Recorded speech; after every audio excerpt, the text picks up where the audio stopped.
Assalamualaikum guys, oke kembali lagi bersama Draft Movie Review. Piye kabar Rek? Terima kasih buat para penonton setia Draft Movie dimanapun kalian berada. Semoga kalian semua selalu sehat ya. Kali ini Draft Movie sudah merangkum sebuah film yang berjudul Jai Simha. Bagaimana keseruan filmnya? Nggak perlu banyak basa-basi lagi, ini dia alur ceritanya.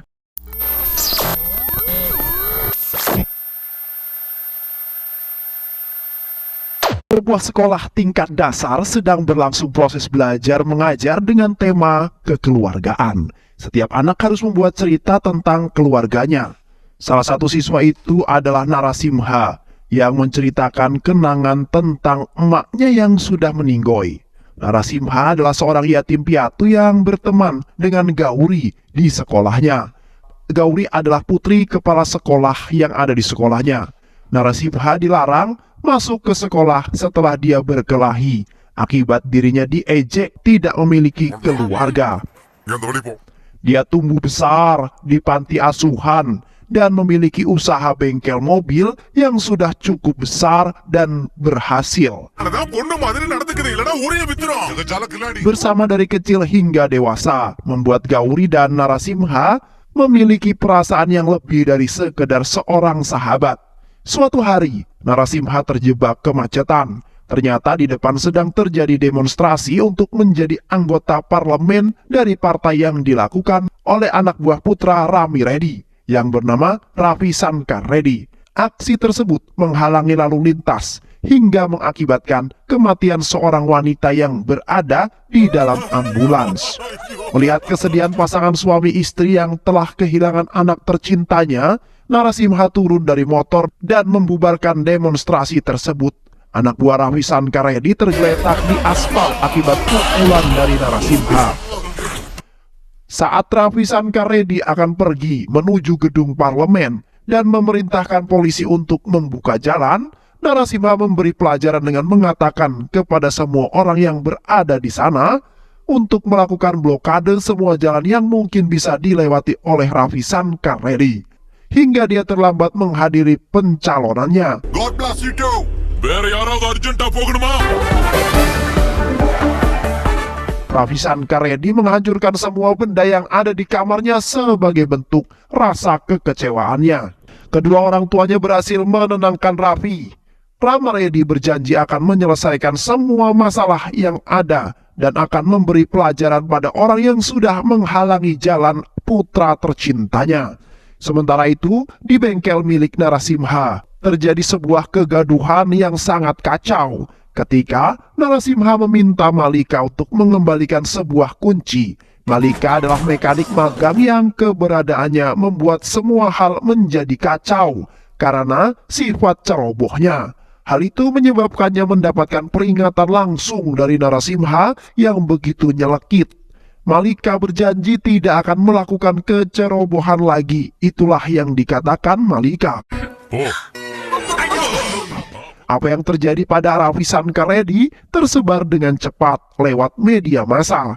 Hal tersebut membuat Menteri Pusat Vira Raghava Reddy merasa malu dengan melemparkan undangan yang telah dicetak. Menteri mengatakan kepada Rami Reddy, dia membatalkan pernikahan yang akan dilakukan antara Putri dan Ravi Shankar Reddy. Tentu saja, hal ini kemudian membuat Rami Reddy marah. Malu begitu juga dengan putranya yang merasa sudah kehilangan harga diri, kemudian lalu bunuh diri. Jasadnya pertama kali ditemukan oleh pembantunya setelah membuka pintu depan rumah milik majikannya tersebut. Seluruh penghuni rumah yang ada mendengar teriakan segera keluar dan melihat tubuh Ravi Shankar yang telah tergantung tepat di tengah-tengah rumah lantai 2 yang membuat marah Rami Reddy. Setelah membaca surat yang ditinggalkan oleh Ravi, Rami segera mengumpulkan anak buahnya lalu membalas dendam dengan menghentikan pernikahan salah satu rekan Narasimha, Malika. Rami yang datang menghancurkan pesta pernikahan itu dengan membakar semua yang ada di sana dan juga melukai beberapa orang yang termasuk membunuh suami Malika yang berusaha melindungi Malika ketika akan dibunuh oleh Rami. Narasimha yang baru saja datang terkejut karena keadaan tempat pernikahan yang berantakan dan terbakar di mana-mana. Beberapa temannya menghampiri dan mengatakan jika Rami yang melakukan hal ini untuk membalaskan dendam akan kematian sang anaknya. Malika hanya bisa terdiam meratapi nasibnya yang kehilangan suami di hari pernikahan tersebut. Narasimha yang marah mendatangi kediaman Rami dan satu persatu mengalahkan anak buah Rami, menghancurkan isi rumahnya dan juga melukai Rami.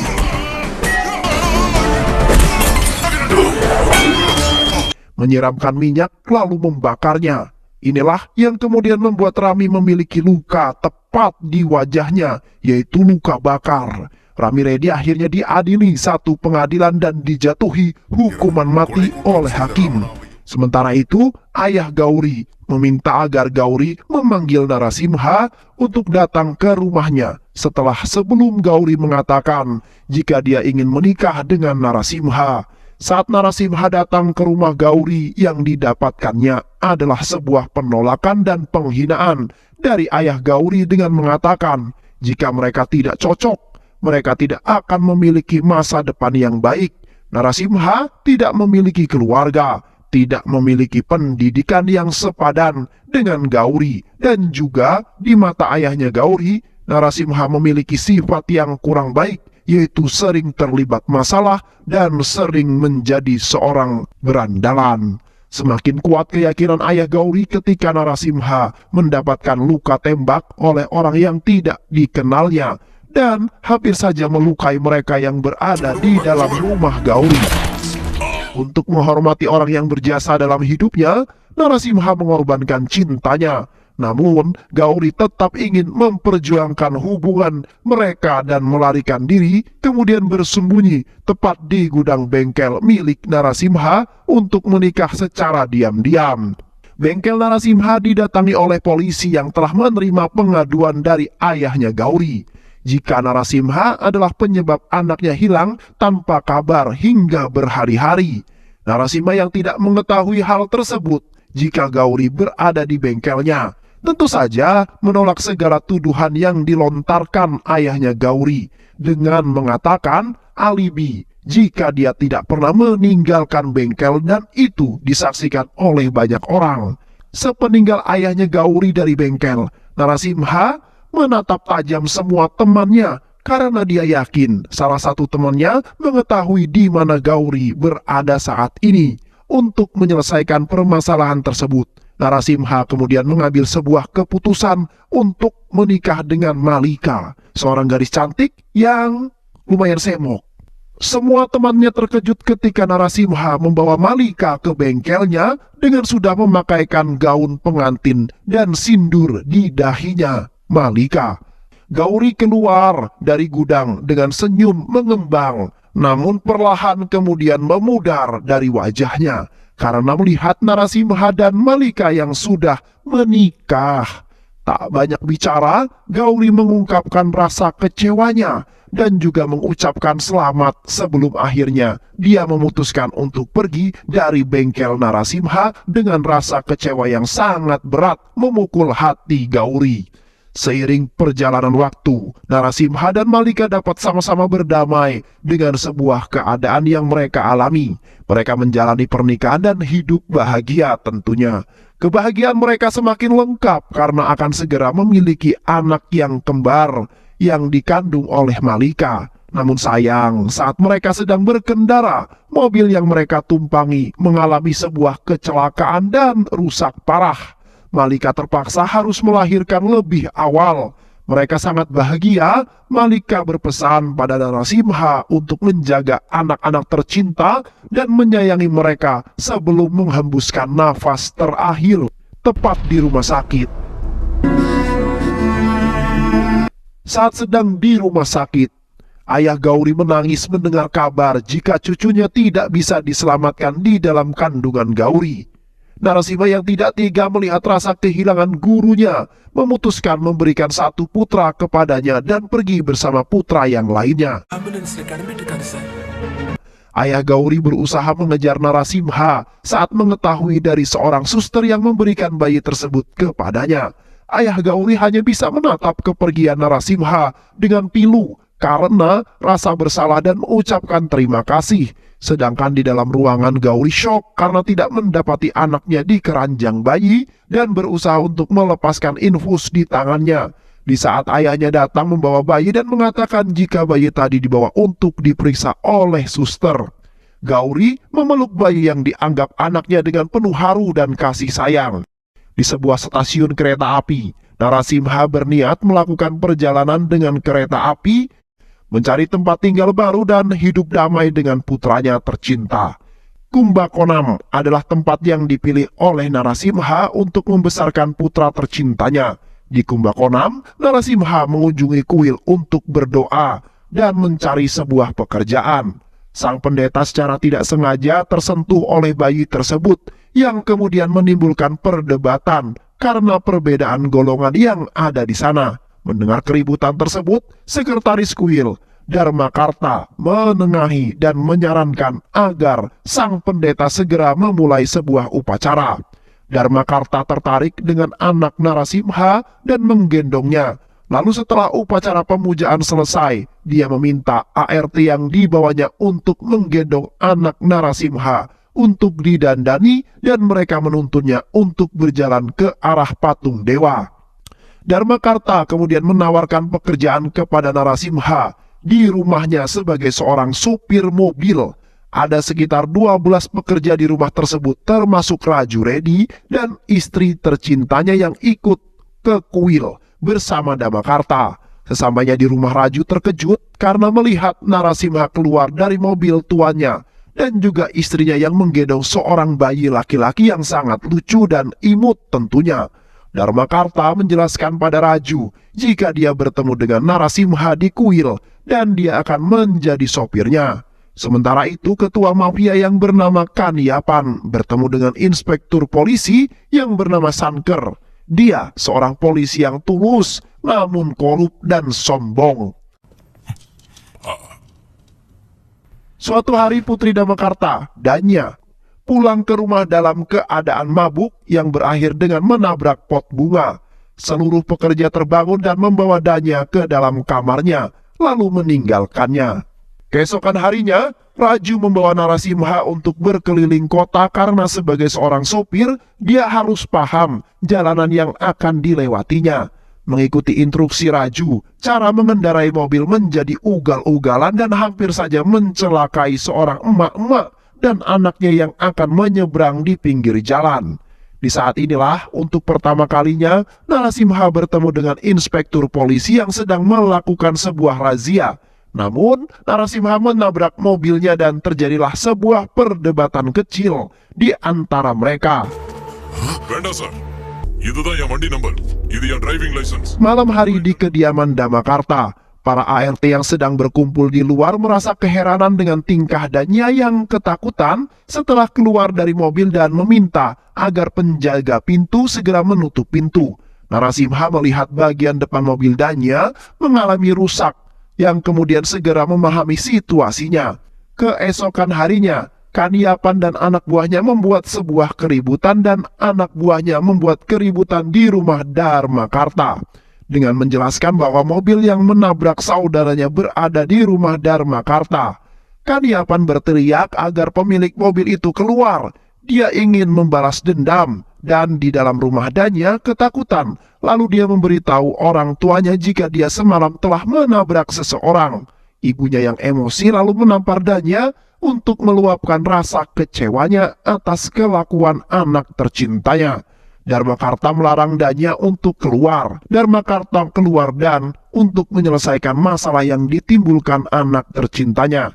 Namun, Narasimha disalahkan dan dipukuli karena sudah mengaku jika dialah yang telah mengemudikan mobil tersebut. Narasimha mengalami beberapa luka di tubuhnya. Apa yang dilakukan Narasimha membuat Danya jatuh cinta padanya. Dharmakarta hendak bersujud di kaki Narasimha, namun segera dihalangi olehnya. Dharmakarta berterima kasih dengan apa yang telah dilakukan oleh Narasimha.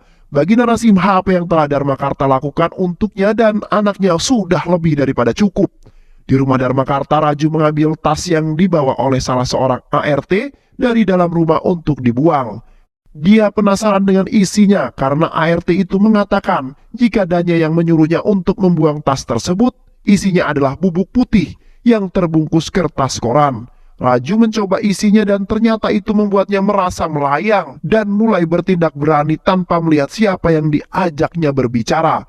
Bahkan pada saat Dharmakarta pun dia berani berbicara sembarangan. Kesadaran Raju kembali ketika Narasimha dan Danya kembali dari kuil karena untuk mengembalikan kesadaran Raju, Narasimha menamparnya dengan keras seperti orang linglung. Raju bertanya apa yang sedang terjadi sebenarnya. Sementara itu, Menteri Pusat Jayaprakash Reddy mengunjungi kuil. Dia akan memberikan persembahan berupa uang kepada dewa. Namun saat akan diterima oleh Kepala Pendeta Jayaprakash menolaknya. Dia mengatakan jika akan meletakkan sendiri persembahan tersebut. Tentu hal itu menimbulkan masalah karena hanya golongan Brahma saja yang boleh memasuki tempat dewa.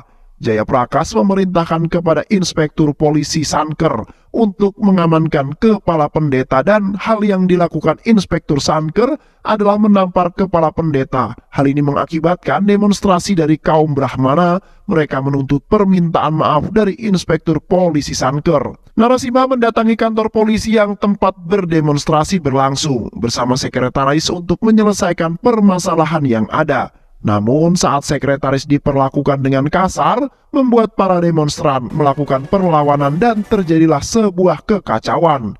Narasimha memaksa inspektur untuk meminta maaf terhadap apa yang sudah dilakukannya kepada Kepala Pendeta dan juga para demonstran yang ada di sana. Setelah dia menembakkan beberapa peluru di dekat kaki inspektur, akhirnya Inspektur Polisi Saren meminta maaf di hadapan mereka semua. Kejadian ini disiarkan langsung oleh media dan disaksikan oleh Rami Reddy. Begitu melihat Narasimha, emosinya tidak dapat ditahan lagi sehingga polisi yang ada di sana segera mengamankannya. Istri Rami Reddy dan pengacaranya datang mengunjunginya di penjara. Namun mereka membawa berita yang kurang menyenangkan untuk Rami mengenai jaminan pembebasan bersyarat yang ditolak oleh pengadilan. Sang istri yang membawa kabar itu pun akhirnya meninggal di tangan Rami dengan leher tercekik tali akibat ditarik oleh Rami. Polisi yang ada di sana tidak dapat membantu istri Rami lepas dari cekikan tersebut. Di rumah Dharmakarta, Narasimha berencana untuk menyekolahkan anak tercintanya. Dia mendatangi sekolah anak-anak dan meminta menunggu pemiliknya untuk berkonsultasi. Ternyata pemiliknya adalah Gauri dan ayahnya, sehingga Narasimha bersembunyi dari mereka. Dia hanya bisa melihat dari kejauhan orang-orang yang dia sayang dari masa lalunya. Narasimha memutuskan pergi dari sana. Sementara itu, Inspektur Sanker yang merasa telah dipermalukan mencari informasi mengenai Narasimha. Dia mendengar kabar jika Narasimha dan Kaniapan berselisih. Inspektur merencanakan sesuatu dengan membunuh saudara laki-laki Kaniapan yang terbaring koma di rumah sakit setelah sebelumnya ditabrak oleh Danya. Inspektur Sanker membuat saudara laki-lakinya Kaniapan keracunan gas karbon dioksida yang disalurkan dari kendaraannya lewat saluran oksigen dari ruang penyimpanan oksigen yang langsung terhubung dengan ruangan di rumah sakit.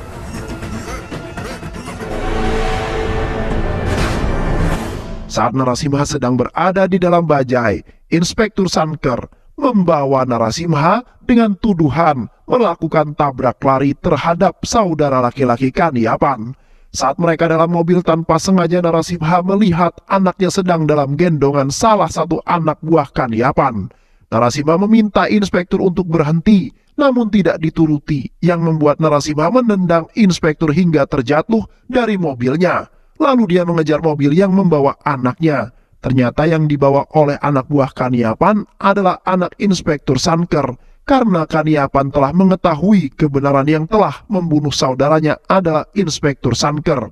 Kaniapan yang mengirim anak buahnya untuk membawa putra inspektur yang mirip dengan putra Narasimha. Berpikir bahwa putranya dalam bahaya, Narasimha melakukan perlawanan pada anak buah Kaniapan untuk menyelamatkan bayinya.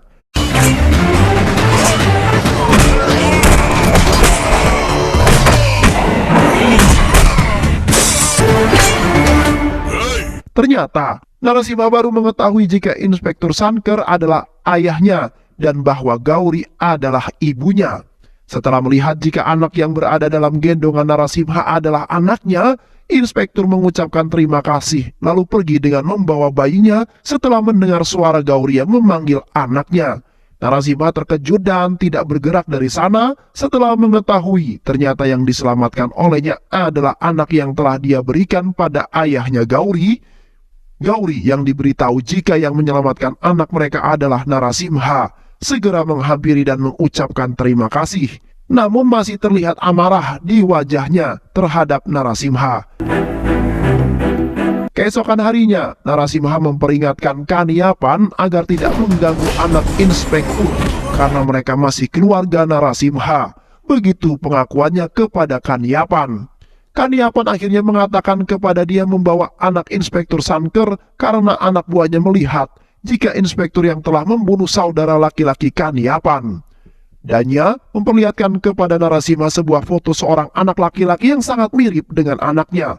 Ekspresi Narasimha berubah ketika melihat siapa orang tua dari anak tersebut. Danya mengambil foto tersebut dari Facebook. Rami Reddy merencanakan melarikan diri bersama anak buahnya saat pergi ke pengadilan. Mobil tahanan yang ada dinaikinya diserang oleh anak buahnya. Keadaan kacau dengan banyaknya polisi yang tewas.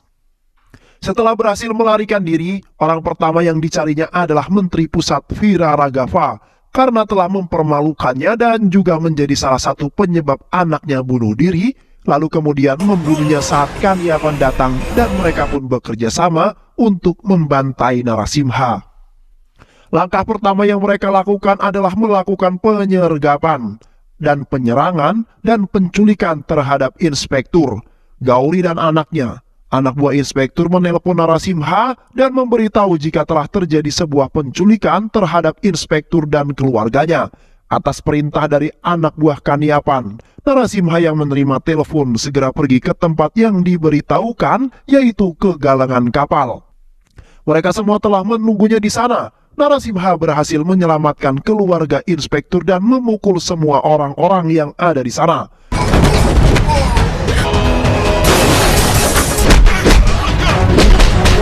Rama Reddy berhasil digantung namun masih dapat berpijak pada kap mobil hingga saat Kaniapan menembak inspektur dan Gauri yang kemudian jatuh tak sadarkan diri. Melihat itu Narasimha melemparkan besi yang tepat mengenai perut Kaniapan yang terdorong ke belakang hingga mobilnya yang dijadikan pijakan Rama Reddy bergeser yang mengakibatkan Rama Reddy tewas tergantung.